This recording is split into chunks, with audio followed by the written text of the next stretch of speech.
Assalamualaikum warahmatullahi wabarakatuh. Bersyukur pada Allah Subhanahu wa taala pada malam hari ini masih bisa menghadiri majlis Adat Thaibah dalam keadaan sehat wal afiah. Mudah-mudahan senantiasa kita dijaga oleh Allah Subhanahu wa taala dari segala mara bahaya zahir maupun batin, dan senantiasa Allah anugerahkan kepada kita barakah, rahmah, maghfirah, dan juga Allah Subhanahu wa taala jadikan kita termasuk orang-orang yang senantiasa berada di jalannya para aulia, para sholihin, dan dibangkitkan di hari kiamat bersama mereka semua. Amin Allahumma amin. Kita kembali kepada kajian-kajian sebelumnya di dalam kitab Dzakhair Muhammadiyah. Dibahas pada pembahasan lain adalah tentang tanda-tanda kenabian. Ya, tanda kenabian sebelumnya ada syaqqus sadar, pembelahan dada Nabi sallallahu alaihi wasallam. Kemudian khatamun nubuwah, yaitu tanda kenabian yang ada di pundak Nabi sallallahu alaihi wasallam. Kemudian selanjutnya adalah ar-ru'ya as-salihah, mimpi yang baik. Di sini katakan qala radhiyallahu anhu wa hiya ar-ru'yah salihah wa hiya min alamatin nubuwah. Mimpi yang baik adalah tanda dari kenabian. Waqad kana la yara ru'yan illa ja'at misla falakis subhi. Tidak Rasulullah bermimpi kecuali mimpi beliau itu datang seperti cahaya di pagi hari. Wa kana yara daw'a wan nur. Beliau melihat cahaya. Ya. Kemudian wa yasma' saut, mendengar suara. Ada cahaya, jadi bentuk mimpinya melihat cahaya, kemudian ada suara. Ya.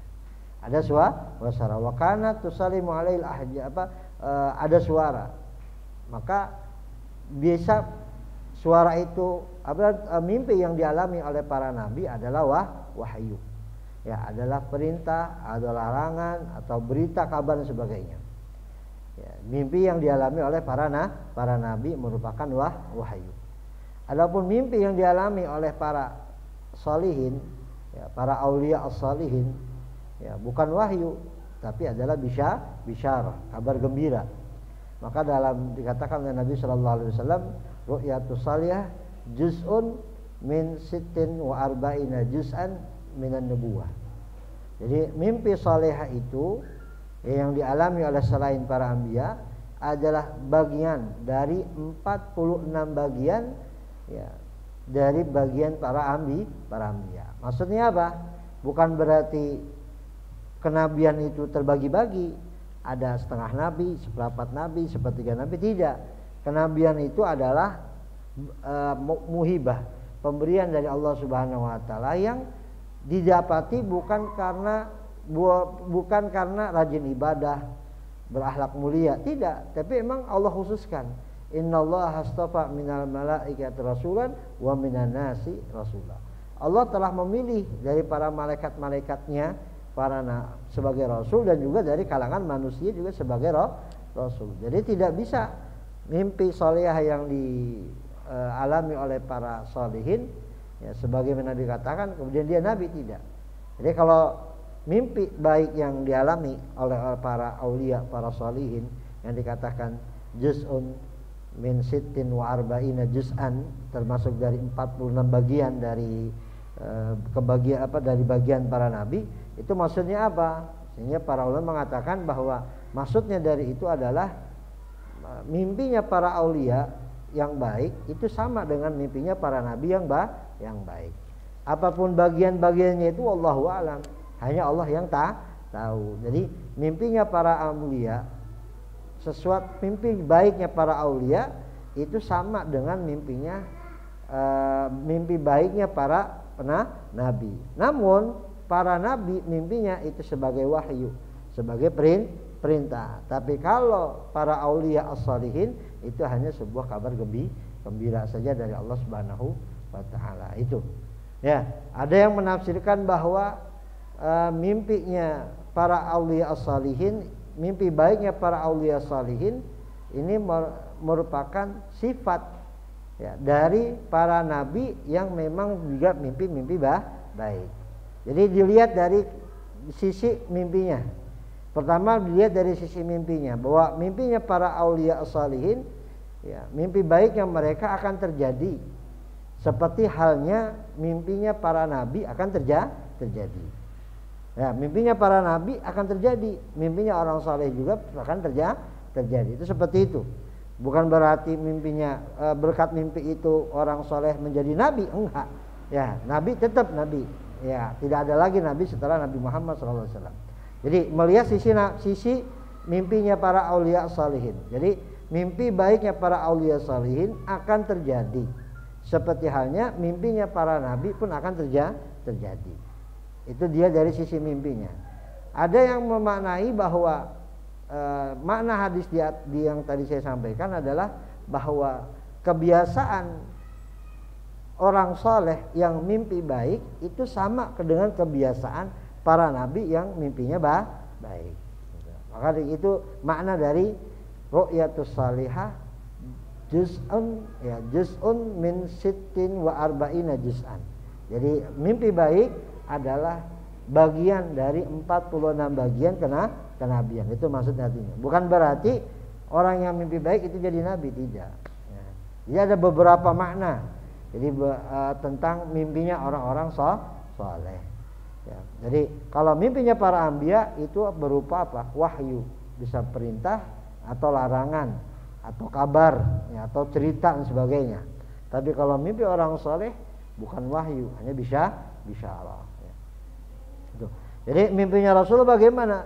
Gambaran seperti cahaya, ya, seperti cahaya di pagi hari, terang terus, kemudian dengar suara, agar untuk misalkan perintah tentang zakat, perintah tentang puasa, perintah tentang ini dan sebagainya. Ya. Seperti halnya juga yang mimpinya seperti mimpinya siapa? Nabiullah Ibrahim. Ketika Nabiullah Ibrahim diperintahkan oleh Allah Subhanahu dalam mimpinya untuk menyembelih Nabiullah Ismail.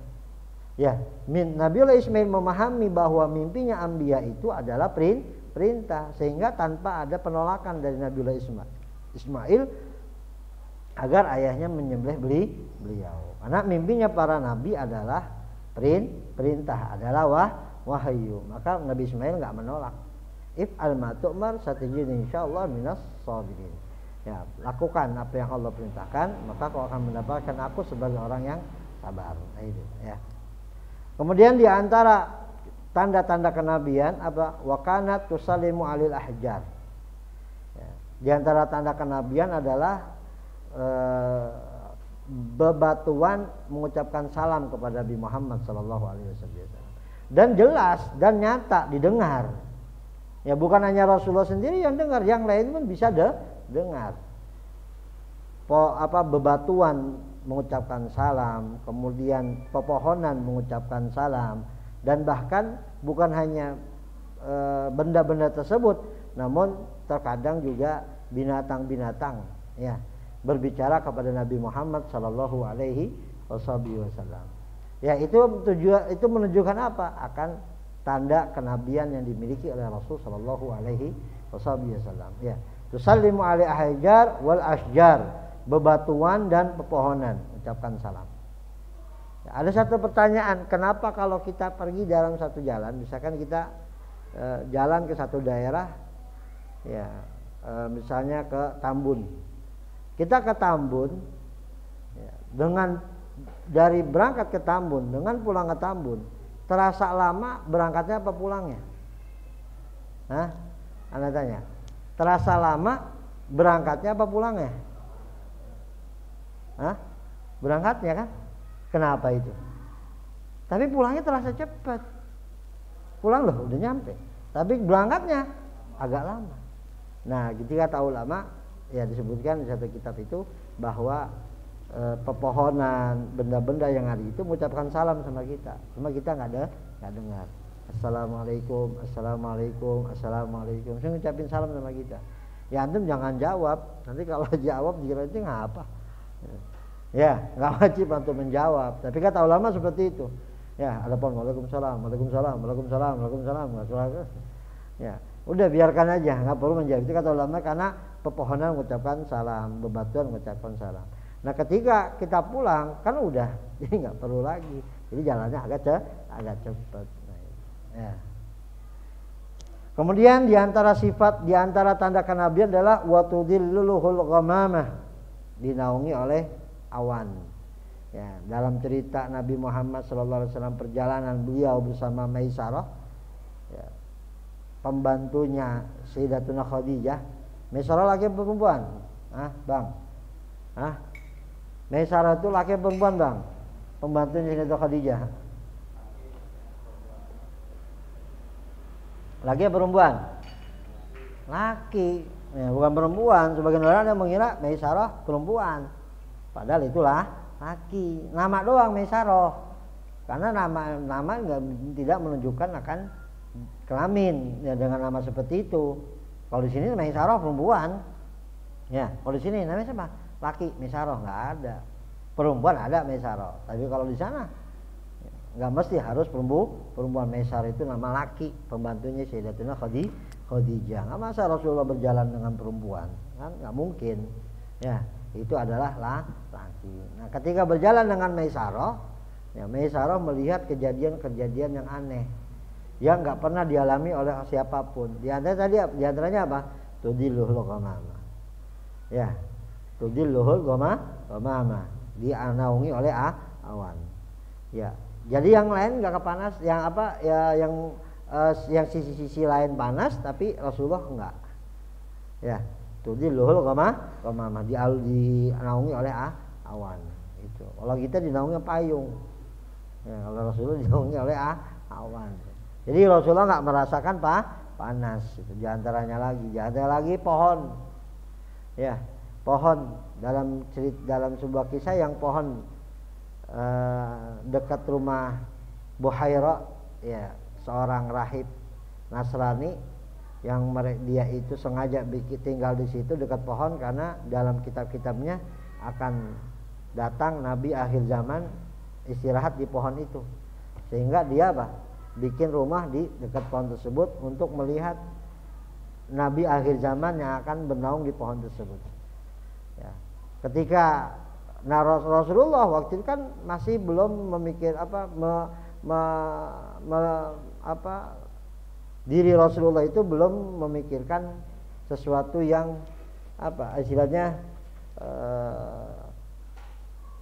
sesuatu yang dipikirkan oleh orang dewasa gitu ya. Sesuatu yang dipikirkan oleh orang dewasa. Ketika yang lain nyari tempat adem, Rasulullah nggak kebagian, udah duduk aja.